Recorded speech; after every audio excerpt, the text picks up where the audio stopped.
En un mundo lleno de violencia, tristeza y enfermedad, siempre hay una respuesta.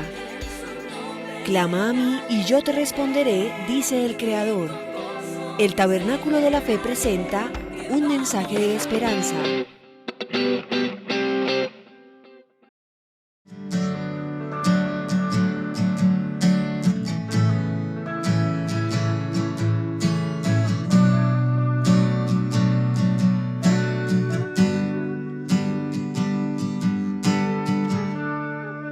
Siguiendo el tema de el polvo a la gloria, quiero hablar de un tema muy particular o iniciar una serie de conferencias.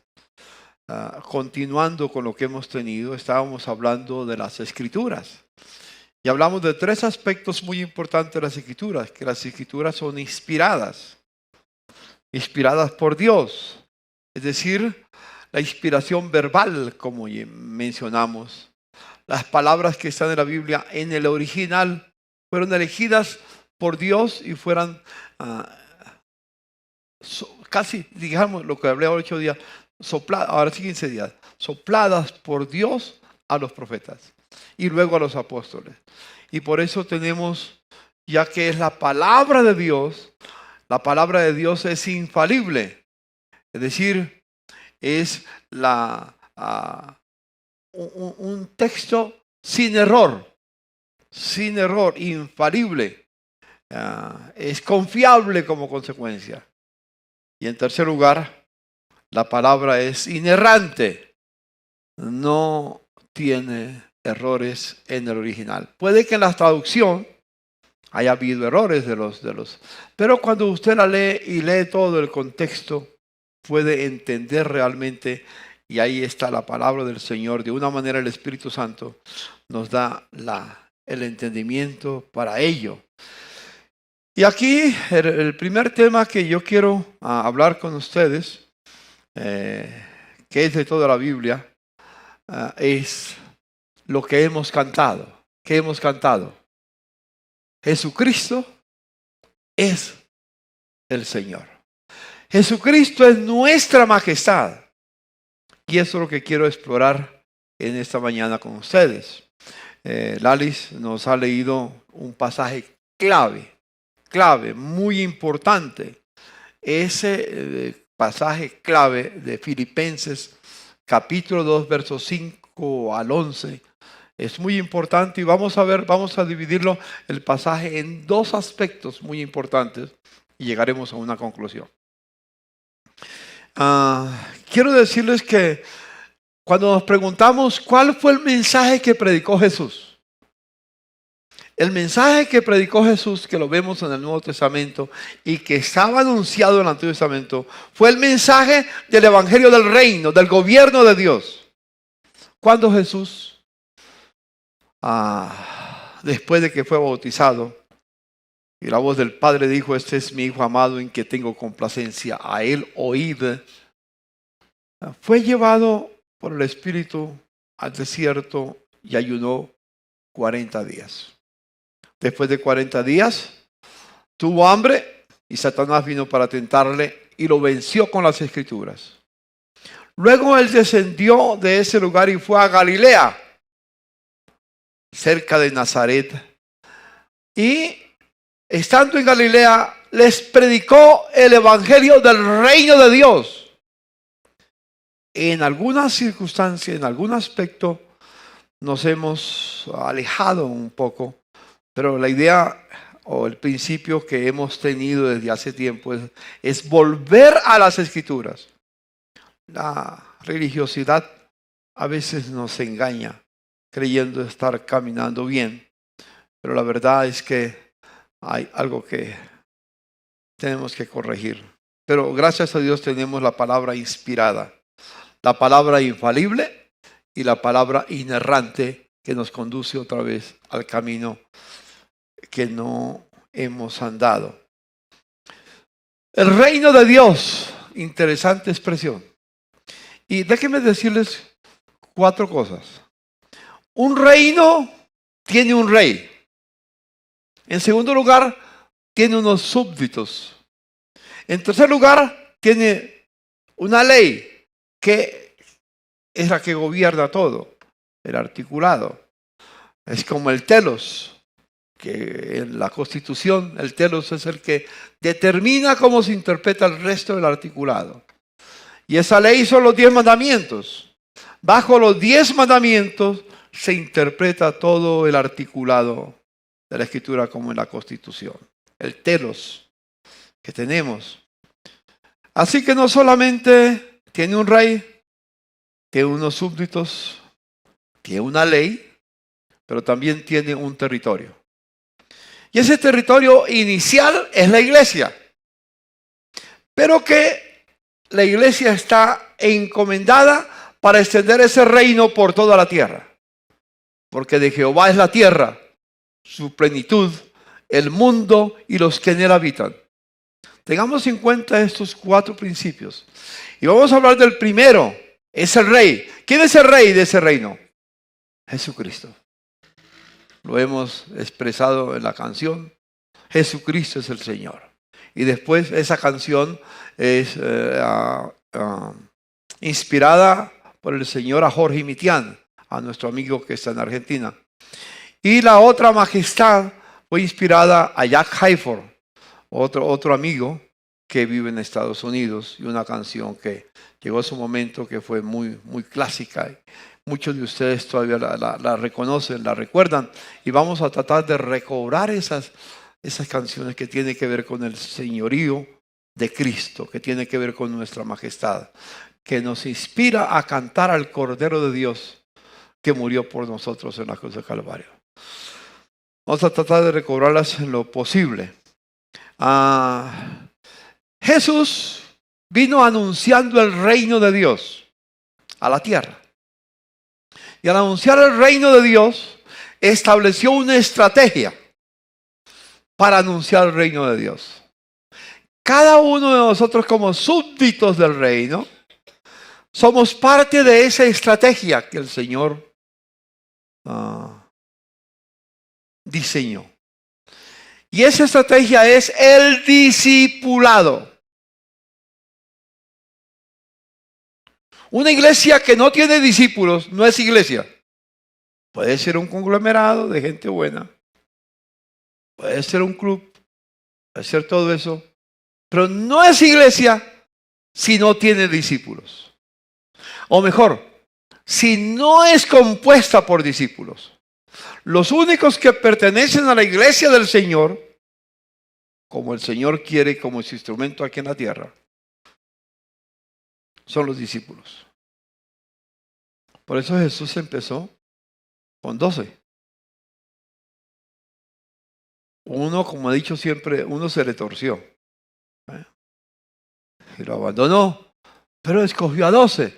Cuando el que se torció, el Señor trajo a otro, a Matías, y completó los 12. Y después el Señor llamó a otros apóstoles, llamó a Pablo, llamó a Timoteo, llamó a Silvano, y llamó a otros apóstoles. Unos apóstoles que tienen una función diferente a los 12 apóstoles, pero que, digamos, una condición diferente mejor. Pero la estrategia es la misma, la extensión del reino de Dios en la tierra. Cuando Jesús murió y resucitó, antes de ascender al cielo, se reunió con sus discípulos allá en Galilea y después en Jerusalén. Se reunió con ellos. Pero antes de ascender al cielo, Jesús les dijo: toda autoridad me ha sido dada en el cielo y en la tierra. Por tanto, vayan y hagan discípulos. Vale la pena recordar o enfatizar que Jesús nos dijo: vayan y hagan evangélicos, ni católicos, ni luteranos, ni presbiterianos, ni bautistas, etcétera, etcétera, etcétera, etcétera, etcétera. Dijo: vayan y hagan discípulos. Es que el concepto de discipulado está dentro, encarnado, un principio que debemos entender. Un discípulo es uno que tiene la vida de Cristo en él, viviendo en él. Jesús dice que Él venía a vivir en nosotros y seríamos templo suyo y morada del Espíritu Santo. Y que el que le amara, su palabra guardaría. Y el Padre le amaría. Y haríamos, dijo Jesús, con Él morada. Entonces, Jesús es la vida. En el libro de Juan, nos habla del verbo, que ese verbo es la palabra. Y nos dice después quién es la palabra. Déjenme leerlos. Versículos 1 al 3 dice: en el principio era el verbo, y el verbo era con Dios, y el verbo era Dios. Escuche, el verbo era Dios. Todas las cosas por Él fueron hechas. Y sin Él nada de lo que ha sido hecho fue hecho. Y luego dice: en Él estaba la vida, y la vida era la luz de los hombres. La vida era la luz de los hombres. ¿En Él estaba qué? La vida. Y si la vida estaba en Él y está en nosotros, ¿qué está en nosotros? La vida. Algo que de repente no miramos por nuestra religiosidad. No nos deja ver la realidad de la Escritura. Un principio: todo lo que tiene vida, para poder sobrevivir, tiene que multiplicarse. Cuando Dios en Génesis 1 creó los cielos y la tierra, cuando separó las aguas, lo primero que hizo al separar las aguas fue que el agua, los mares, se llenaran de seres vivos. Los peces. Y todo pez tiene una característica. ¿Cuál es? Se multiplican. Después creó los árboles, la vegetación, todo. Y todo lo que está en la tierra, los árboles frutales, todos. ¿Qué característica tienen? Tienen vida. Y por lo tanto, se multiplican. Y después creó las bestias. Todas las bestias tienen vida. ¿Y qué pasa con las bestias que tienen vida? Se multiplican. Después creó al hombre y a la mujer. Y puso en ellos la semilla de la vida. Y les dijo: creceos y multiplicaos. En otras palabras, todo lo que tiene vida tiene que multiplicarse. Si no se multiplica, se muere, desaparece. Por eso el Señor comenzó sembrando la semilla y puso en los primeros discípulos la vida. Y luego les dijo: ya que tienen la vida, vayan y multiplíquense, hagan discípulos. Cada uno se multiplica según su especie. Y si somos discípulos, ¿qué vamos a multiplicar? ¿Qué vamos a hacer? Discípulos. Vamos a multiplicarnos en discípulos.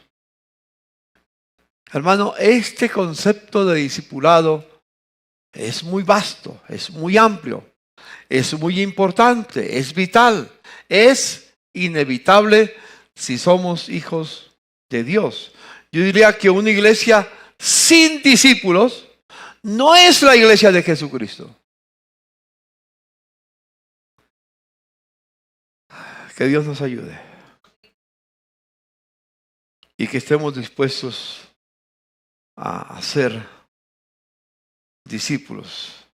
¿Dicen amén? Yo voy a pasar aquí unos textos. Ese me fascina, ese texto. Suponte que de trigo hay solamente un grano. No más. Ese grano tan chiquitito, tiene el potencial de llenar toda la tierra de trigo. Un solo grano. es uno solo. Hermanos, si no hubiera más cristianos en la tierra que tú, si cumples tu función, tendrás la capacidad de llenar la tierra de cristianos, de discípulos. Mírele a su hermano y dígale, en mí Dios ha puesto el potencial de multiplicarme y llenar la tierra de discípulos. Ayer hicimos un ejercicio sencillo allá en la reunión con los líderes. Mostramos si un discípulo hace un discípulo y gana un discípulo, hablando del potencial del discipulado, de la multiplicación. Un discípulo encuentra a otro y venga para acá, venga Juan. Aquí yo tomo a Juan como discípulo y trabajo por 6 meses con él. Después en 6 meses nos separamos, seguimos siendo hermanos y yo llamé a otro. Guillermo, otro discípulo. Él hace otro discípulo y yo, venga Laurita, hago otro discípulo. No, eso no es pirámide. Eso no es pirámide. Es la extensión. ¿Sí? Después de 6 meses, en un año, en un año somos 4. Pero ahora nos separamos y tú coges uno y yo cojo otro y tú coges uno y coges otro. Y eso se va multiplicando, multiplicando, multiplicando, multiplicando. Se va multiplicando. Gracias, hermanos. Solamente para ilustrarlo. Podríamos hacer aquí y pasar toda la mañana y todos están, todos. ¿Sí? En 6 meses somos 2. En un año somos 4. En año y medio somos 8. En 2 años somos 16. En 2 años y medio somos 32. En 3 años somos 64. En 3 años y medio somos 128. En 15 años seremos más de 1 billón de discípulos. Escúcheme, Colombia apenas tiene 50 millones. Digamos, en unos 6, 7 años habríamos ganado a Colombia. ¿Por qué no lo hacemos? O porque no somos discípulos, o porque no hemos entendido, y algunos piensan que son discípulos pero estériles. Discípulos estériles pues no se reproducen. Pero si alguien se siente estéril, hágalo hágalo de la esposa de Jacob, que no tenía hijos. Entonces hice una oración: Señor, dame hijos o me muero. Y Dios le dio un hijo y después otro. Y de esos hijos que vinieron con su hermana Lea, se formó las 12 tribus. Y las 12 tribus crecieron y después de casi 4.000 años más o menos, todavía sigue existiendo el pueblo de Israel. Simplemente para decirles, no habrá nada que pueda exterminar la iglesia del Señor. No importa el faraón que se levante. No importa el poderoso que se levante en la tierra. Existe un solo soberano. Ese soberano es Jesucristo. Estableció una estrategia, el discipulado. A esos discípulos le dijo, vayan y hagan discípulos. Y siguieron haciendo discípulos. Después de 2000 años, y aquí estamos nosotros como parte de esos discípulos. Pero hermanos, el principio es, nacimos de nuevo. Yo nací de nuevo hace 60 años. 62 años. Nací de nuevo con un objetivo. No ir al cielo, sino multiplicarme. El cielo es el resultado. El cielo es por gracia. Pero yo tengo una responsabilidad: multiplicarme, ganar a otros para Cristo y hacer los discípulos del Señor. No sé si es confuso el tema.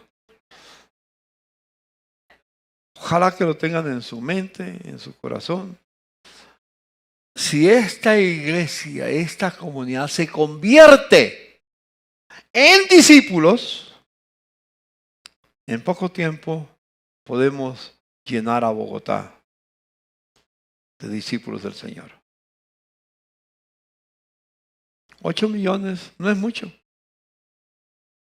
Aparentemente es grande, pero si tenemos el poder del Espíritu Santo que está sobre nuestra vida y nos lleva a multiplicarnos, a multiplicarnos, a multiplicarnos. Antes de que tú mueras, podrás ver a Colombia rendida a los pies de Cristo.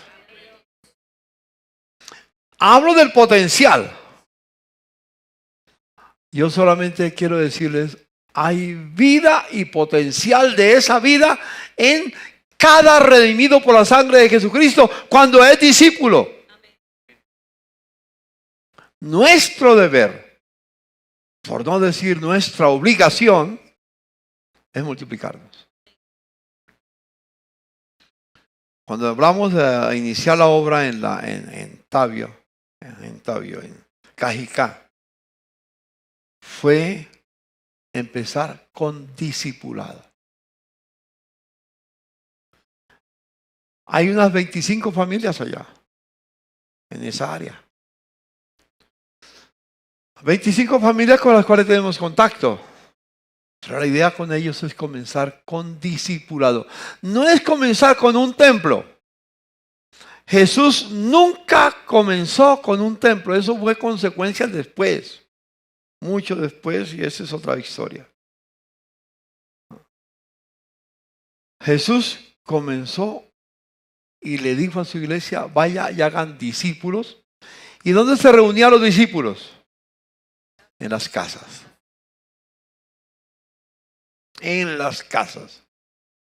Tu casa, mi casa, nuestra casa, nuestras casas. Dios las tiene como centro para la multiplicación de su iglesia. Debemos reunirnos juntos para darle gracias a Dios. No somos carbones o digamos leños que están ardiendo y se retiran, porque el leño que sale del fuego se apaga.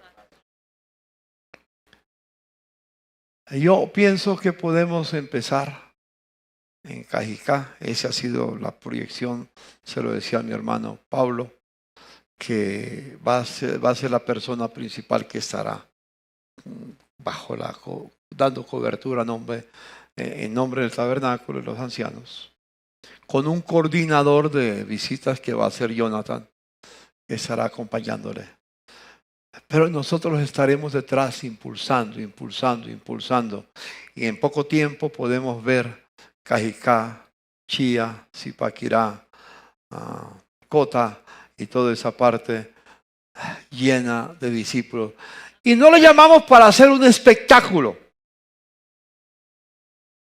Hacemos discípulos para que vivan para la gloria de Dios y hagan lo que el Señor quiere.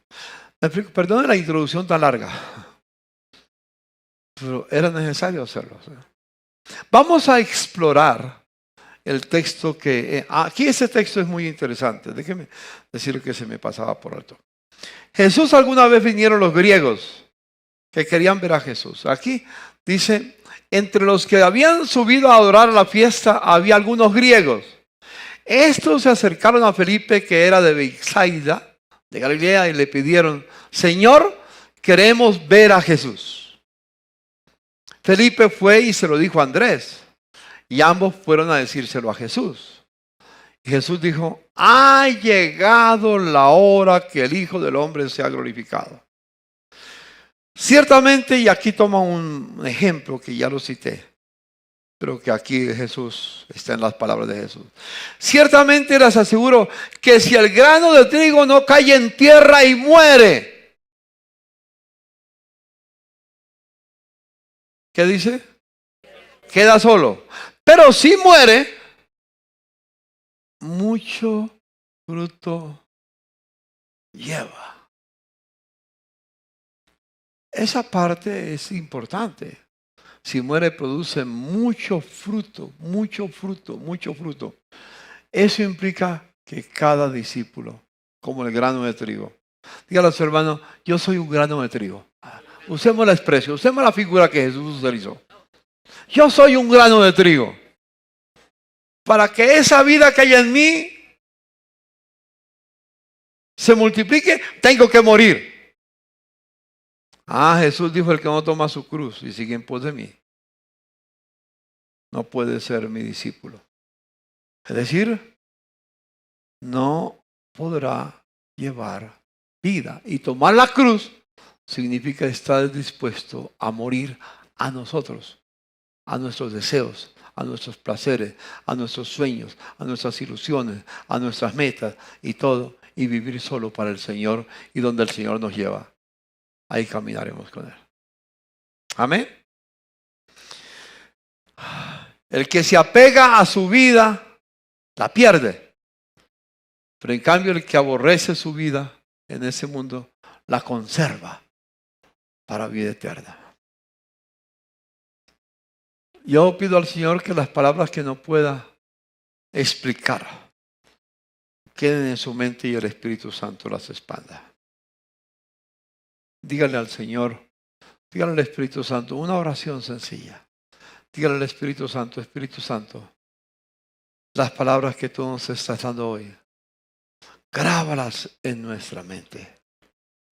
Permítame meditar en ellas, memorizarlas. Señor, que las pueda entender, Señor mío. Así como tú le diste entendimiento a tus discípulos para que entendieran las Escrituras. Así te pido, Señor, dame entendimiento. Espíritu Santo, dame entendimiento de la palabra para poder entenderlas y poder llevar fruto, Señor. Señor, gracias por tu amor. Amén. Ayer les mencioné, me acuerdo ahora, a los hermanos líderes. Les mencioné un pasaje, hicimos un estudio sencillo de un pasaje. Lucas capítulo 14, versículos 25 al 33. Y en ese pasaje de Lucas capítulo 14, 25 al 23, nos dice el verso 25, grandes multitudes iban con él.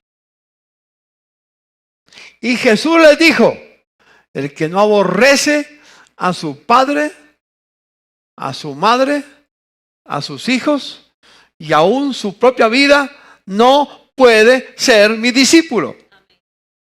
Ayer hablamos de ese aspecto. No puede ser mi discípulo. ¿Qué fue lo que Jesús dijo que debíamos de ser? Discípulos. Y alguien dirá, un momentico, pues estamos en la fiesta de la madre de usted que la aborrezca. La palabra aborrecer es una expresión griega del arameo, que se tradujo al griego, significa poner en segundo lugar. El primer lugar, ¿a quién le pertenece? A Jesús, al Señor. El primer lugar le pertenece a Jesús.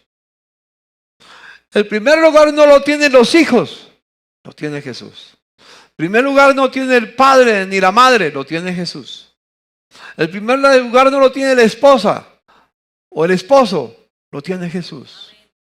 Y yo les decía, mire, una cosa tan maravillosa, este texto que parece tan difícil, porque yo sé que al decirlo les puede estar rechinando a algunos. No entiendo. Pero déjenme decirle, ese pasaje, ese principio es el que le da seguridad a la esposa. ¿Por qué? Porque si un hombre ama a Jesús, lo tiene en primer lugar, la esposa estará segura de que él no la abandonará. y que la amará. Al esposo le dará seguridad de que su esposa nunca lo va a abandonar. Y los dos así, con ese principio, se convierte en el pacto matrimonial. Unidos para toda la vida. Aunque sea imperfecta ella, aunque sea imperfecto él, se aman. No nos amamos en el matrimonio porque somos perfectos. Y recuerde que el amor no es una emoción, es una decisión. Un hijo tiene la certeza de que si su padre ama a Jesús, lo tiene en primer lugar en su vida, nunca el padre abandonará a su hijo y lo acompañará siempre. En fin, ese pasaje que es tan oscuro superficialmente, cuando uno profundiza, qué bello es, qué hermoso es, qué único es. Pero Jesús no solamente dijo eso. Jesús dijo, el que no toma su cruz y sigue en pos de mí, no puede ser mi discípulo, dice el verso 27 del capítulo 14. ¿Qué dice? No puede ser mi discípulo. Es uno que está dispuesto como Cristo a decirle al Señor, hágase tu voluntad. ¿Recuerdan el ejemplo más maravilloso de Jesús en ese principio? Es cuando fue a Getsemaní. Antes de ir a la cruz, el Señor le ofreció una copa, la copa de la ira de Dios.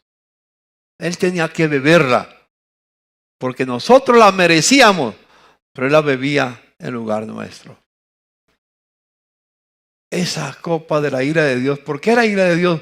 Porque nosotros somos pecadores y el pecador solo merece la ira de Dios, no el amor de Dios. Dios lo ama, pero como no quiere seguirlo, entonces merece la ira de Dios. No importa quién sea. El rico, el blanco, el negro, no importa el lugar que tenga en la sociedad. Si no ama a Dios, está bajo la ira de Dios.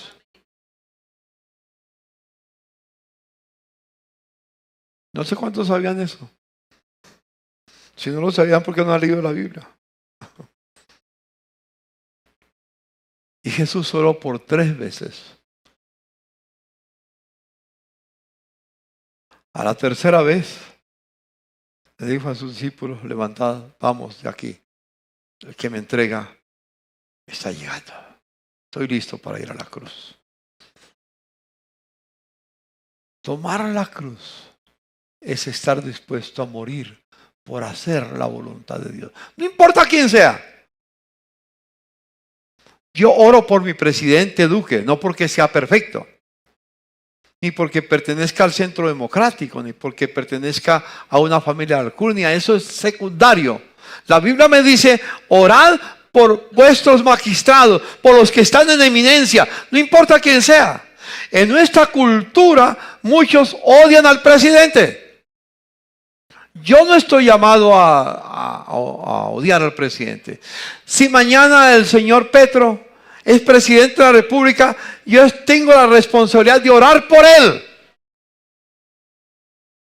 No porque sea de X partido, de la izquierda, del socialismo del siglo XXI, porque sea del Foro de Sao Paulo, porque tal y tal cosa. Eso no importa. Yo oraré por él. Porque Jesús me mandó. Yo les pregunto a ustedes, ¿cuántos oran permanentemente por el presidente Duque? Muy pocos. Otros sí. Yo oro por él.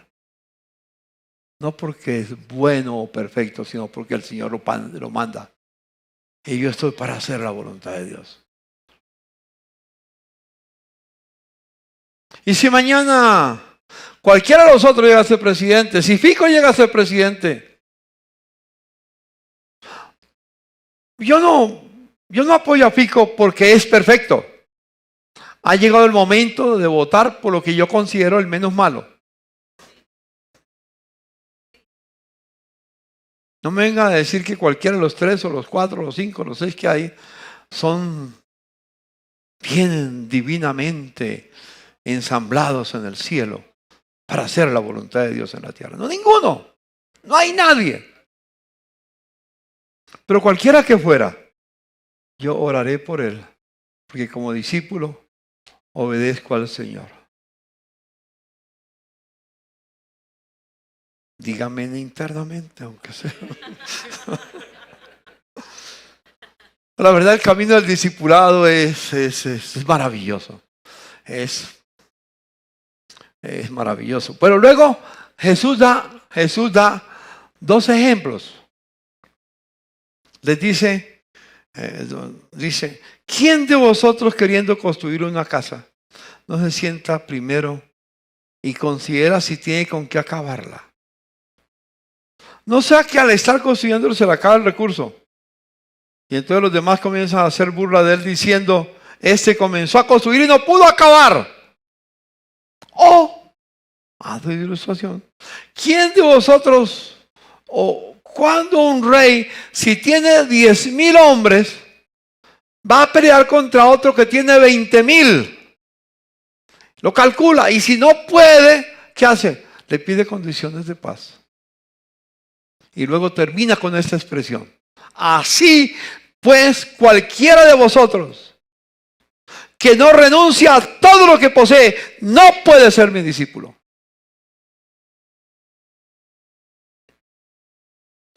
Renunciar a todo lo que poseo. Renunciar a mis sueños. Es que mi sueño no es importante. Lo importante es el sueño del Señor. Por eso hablamos de la iglesia que soñamos. ¿Cuál es la iglesia que soñamos? La iglesia que sueña siempre en hacer la voluntad de Dios. Que busca hacer la voluntad de Dios. Que busca vivir en la voluntad de Dios. Que busca exaltar al Señor siempre en su vida. Hermanos, el que no renuncia a todo lo que posee. ¿Todo? ¿Qué es todo? Todo. Así que eso es tanto. Pero luego después Juan usa 3 expresiones muy lindas. Dice, conoceréis la verdad. No, verso 31 de Juan. Se me pasa ahorita. Juan 8:31. A ver. Juan 8:31 dice, abramos nuestras Biblias. Juan 8:31 aquí dice estas palabras. Dijo Jesús a los judíos que habían creído en él, si vosotros permaneciereis en mi palabra, seréis verdaderamente mis discípulos. Si permanecen en mi palabra, que dice, seréis verdaderamente mis discípulos. Y conoceréis la verdad. Y la verdad os hará libres. Después, en Juan capítulo 13, versos 34 y 35 dice, en esto, un mandamiento nuevo os doy, que os améis los unos a los otros, así como yo los he amado. En esto conocerán todos que son mis discípulos. ¿Y qué más? Amor, ¿para qué? ¿Para qué? Acaban de leer el texto.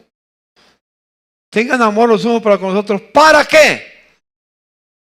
Seáis mis discípulos. Para que el mundo conozca que son mis discípulos.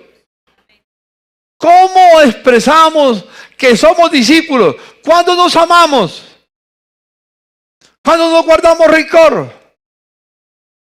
¿Cuándo no nos escondemos del hermano? Que eso lo he dicho por cantidad de veces. Ama a tu hermano así como Cristo lo ama. Y luego, Juan 15:8. En esto es glorificado mi Padre, en que llevéis mucho fruto y seáis así mis discípulos. Esos pasajes nos habla cómo uno no puede ser y tiene que hacer lo opuesto para ser discípulo. ¿O cómo se expresa la vida de un discípulo? El discipulado es el camino más maravilloso. Imagínense que los colombianos todos fuéramos discípulos de Cristo. ¿Cómo sería nuestra nación? ¿Cómo sería nuestra nación? Imagínense que tu matrimonio fuera compuesto por 2 discípulos. Que tu familia fuera compuesta por discípulos. Que esta comunidad fuera compuesta por discípulos. Hermanos, bueno, digamos que estamos lejos, pero estamos en el camino. Amén. Dígale a su hermano, estamos lejos, pero estamos en el camino. Amén. Y seguiremos en el camino. Y perseveraremos en el camino. Y no nos apartaremos del camino hasta que Cristo sea glorificado. Hermanos míos, que Dios nos ayude. Ahora sí voy a entrar al capítulo 2 de Filipenses. La introducción es larga, ¿no es cierto? Pero es que es tan rico ese principio del discipulado. Jesús, siendo en forma de Dios, siendo igual a Dios, inicia un camino de descenso. Siendo Dios, se hizo hombre.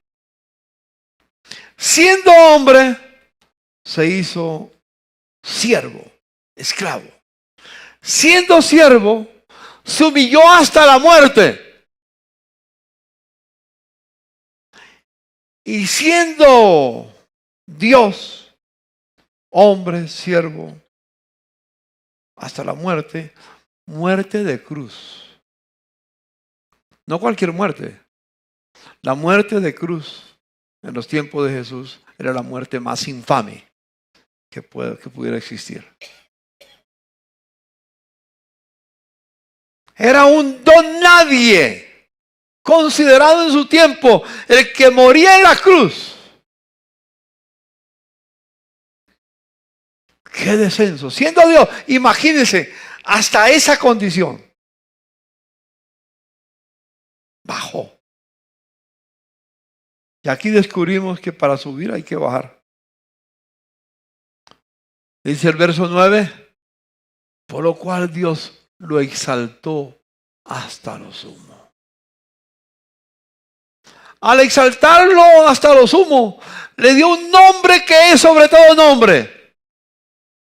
Hágase una pregunta. ¿Cuál es el nombre más famoso, más grande que ha existido de una persona aquí en la tierra? Piense en cualquier faraón. Piense en cualquier magnate. Piense en cualquier rico. Piense en cualquier filósofo. Piense en cualquier artista. Piense en cualquiera. Todos los nombres de ellos desaparecen. Pero el nombre de mi Cristo permanece, aleluya. Hoy, mi Cristo, que tiene un nombre que es sobre todo nombre, es pronunciado en toda la tierra. Y seguiremos amando a Jesucristo para siempre, aleluya. Aleluya, aleluya. Ay, mis hermanos, hay en vosotros ese sentir que hubo en Cristo Jesús, el cual siendo en forma de Dios, el sentir que hubo en Cristo. Yo no busco grandeza. No busques grandeza. Busque solamente vivir para Jesús. Le daré un nombre que es sobre todo nombre. Y luego sigue. Para que en el nombre de Jesús se doble toda rodilla de los que están en los cielos, los que ya partieron de estar con el Señor, los que están en la tierra, los que estamos en este mundo y los que están debajo de la tierra. Y esos, los demonios, los ateos, todos los que no están en Cristo.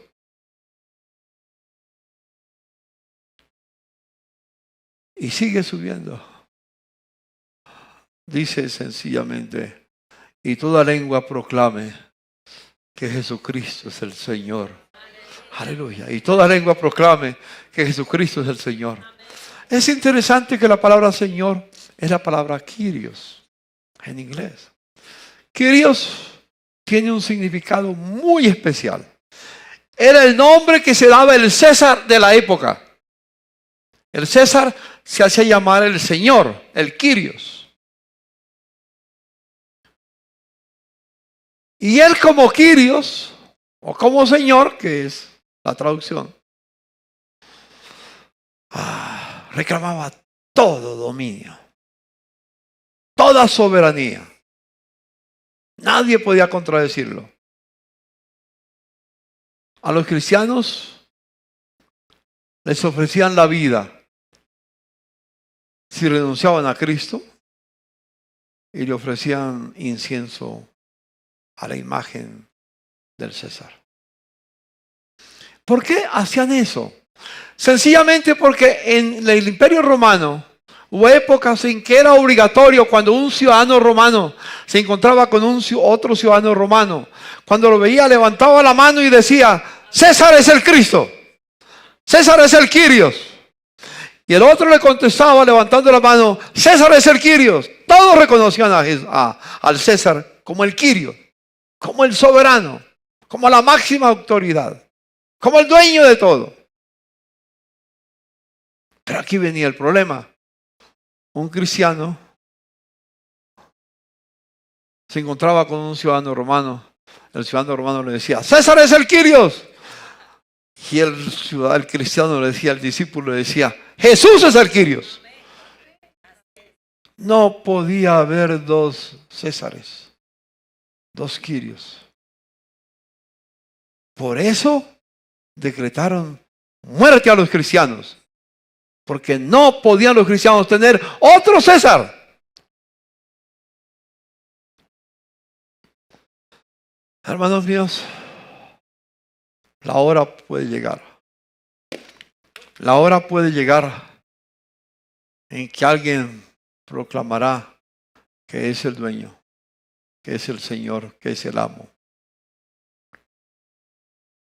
Vendrá el anticristo, que se siente en el trono, haciéndose llamar Dios. Algunos no tendrán esa actitud, pero por lo menos como el Kyrios, quieren llamarse dioses o señores. Y yo soy el que determino lo que va a hacer en la tierra. Yo soy el que voy a cambiar. Yo soy el imparable. Yo conozco algún candidato que se llama el imparable. No ha sido Petro, otro. Se llama el imparable. Cuando yo leí su libro, El Imparable, no lo leí porque el solo título ya me mostró lo que era. El imparable, el único imparable es Jesucristo, aleluya. No más, no hay nadie más. Esas ilusiones de grandeza que muchos tienen. Es triste, pero oro por ellos. Oro por ellos. Y después, ¿qué dice la Escritura? ¿Cuál es el resultado final? Jesús es el Señor, el Kyrios, el único, el soberano, el más grande. Sobre Él no hay nadie. Termina diciendo el pasaje en el verso 11, para la gloria de Dios. Al final, ¿quién es glorificado? Dios el Padre. Del polvo a la gloria. Del polvo a la gloria. Cada que pienso en eso, la verdad, me asombra. Me asombra. Pido realmente que podamos entender que fuimos hechos del polvo de la tierra para ser llevados a la gloria y vivir con el que merece toda la gloria, que es Jesucristo, el Padre, el Espíritu Santo. Dios merece toda la gloria. Hermano, eso es el camino del discipulado inicial. Esa es la introducción. Ese es el primer mensaje. Jesucristo, el Señor. Hermano, yo tengo una pregunta. ¿Es Jesucristo tu Señor? ¿Vives para Él? ¿Vives para hacer la voluntad del Kyrios? ¿Vives para hacer lo que Él manda? ¿O sigues pensando que tú eres el Kyrios? Una cosa que he descubierto en la situación, no soy experto en inglés, pero descubrí que en inglés, para Dios se le dice Lord. Para un hombre se le dice Mister.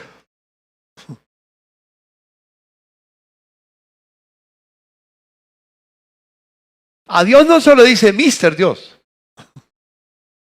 A Dios se le dice Lord, porque el idioma inglés estuvo saturado por los principios bíblicos.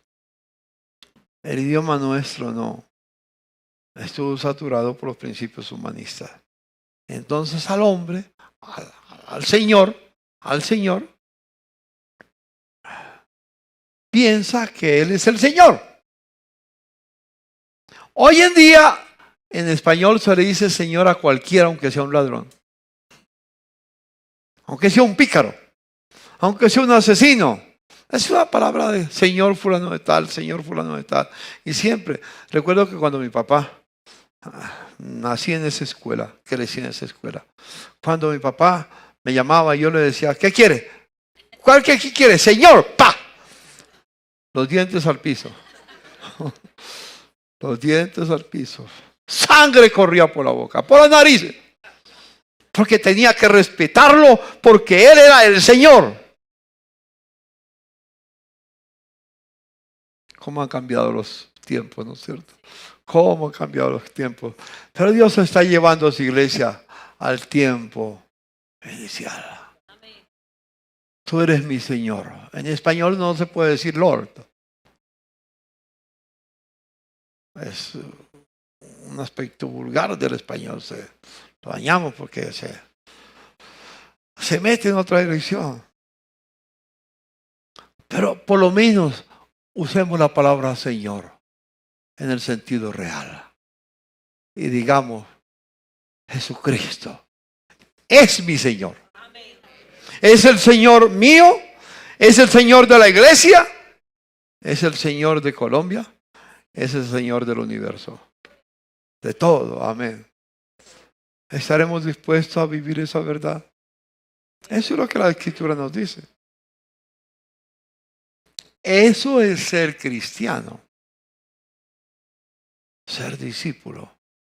Y un discípulo vive bajo el señorío de Cristo, bajo el gobierno de Cristo, y proclama como lo proclamó el Padre, para que toda lengua confiese que Jesucristo es que el Señor.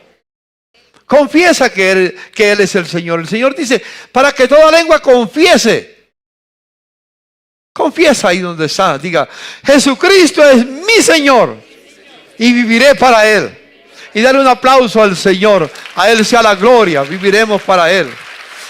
Señor, levanta una juventud que reconozca que solo tú eres el Señor. No hay otro Señor en la tierra. Tú eres el único, el soberano de los reyes en la tierra. Levanta una juventud fiel a ti, Señor. Que no se deje influenciar por los medios, por la comunicación, ni por lo que aprende en la universidad o en cualquier centro educativo.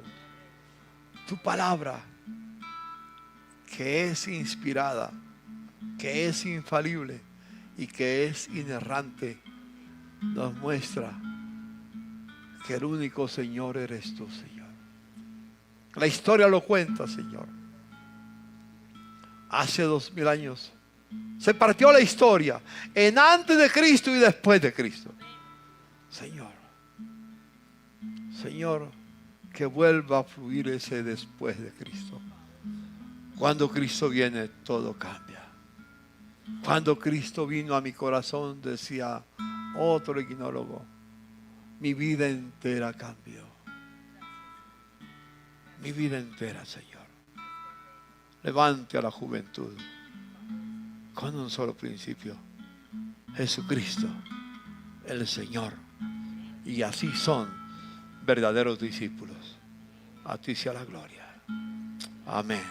En su nombre, Señor.